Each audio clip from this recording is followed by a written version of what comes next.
What's up, guys? Welcome to your 162nd Android tutorial for the new Boston.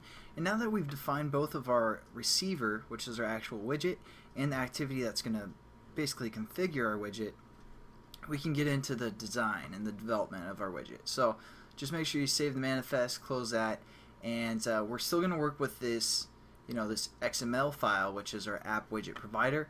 But first, before we do that, we need to set up a layout of what we want within our widget. So again, we're just going to set up a new Android XML file. It's going to be a layout, and I'll tell you what you can add to the widgets. There's certain things you can add within there and certain things you can't. But we'll get to that in a second. And what we're going to do is we're going to just call this widget. Yeah, that sounds good. Widget.xml. Hit finish. And we also want to set up a layout for our configure class. So we're also going to say a new XML file as well. Call this widget config.xml. Again, a layout, and finish. So first, let's develop our configure XML file. All we're going to have is an edit text and a button. So text fields, drop in an edit text, and also drop in a button. I like this new version of the ADT where you can just size it like that. But what we're going to do is we're going to switch over and just make sure we have our references the same. So we're just going to have our button be widget, button widget config, and we're going to have our edit text also just be et widget config. There we go. We have our layout for our widget configure class set up, and we also need to set up our actual widget. So this is the widget XML file. All we're going to have is one text view, a button, and another text view. So again, nothing too complicated. Just make sure we have our references set the same. So we're going to call this one TV config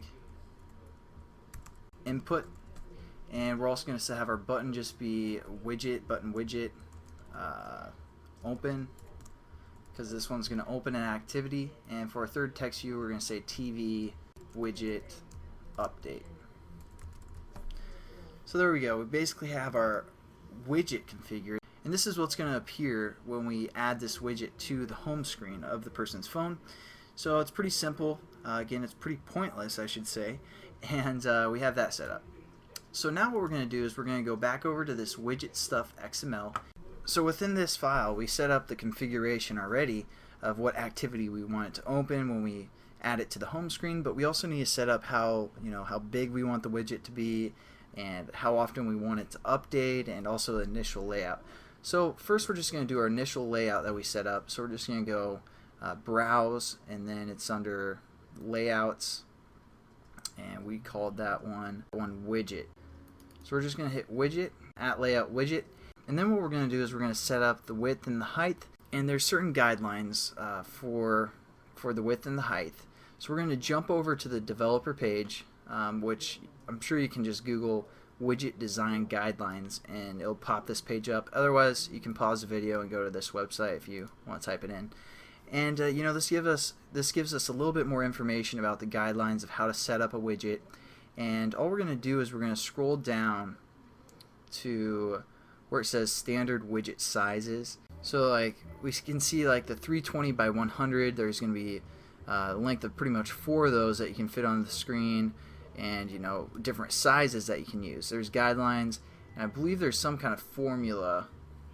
I don't know if it's on this page or not, but there's a formula to figure out if you want a different size in this, how you do that. So you guys might want to look on this page to figure that out, but we're just going to follow this guideline of 320 by 100.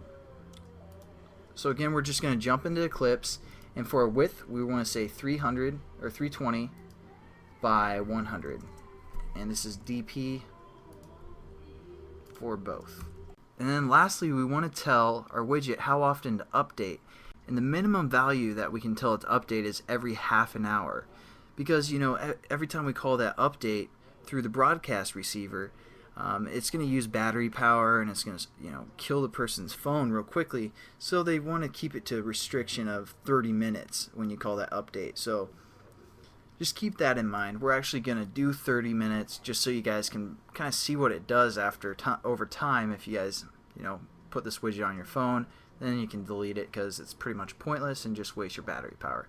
But for 30 minutes, we're going to say 180,000 seconds, or milliseconds.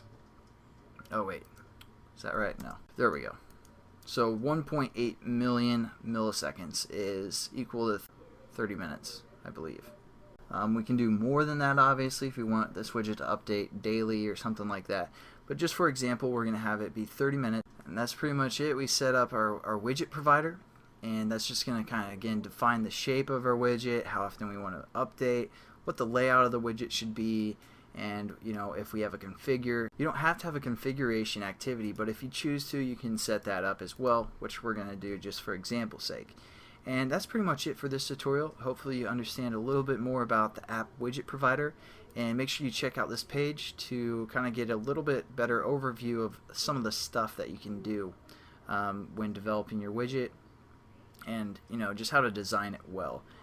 Obviously the way we're designing it's not that great, but you can go into more detail there. So I'll catch you guys in the next tutorial, and hope you have a good one. See you later.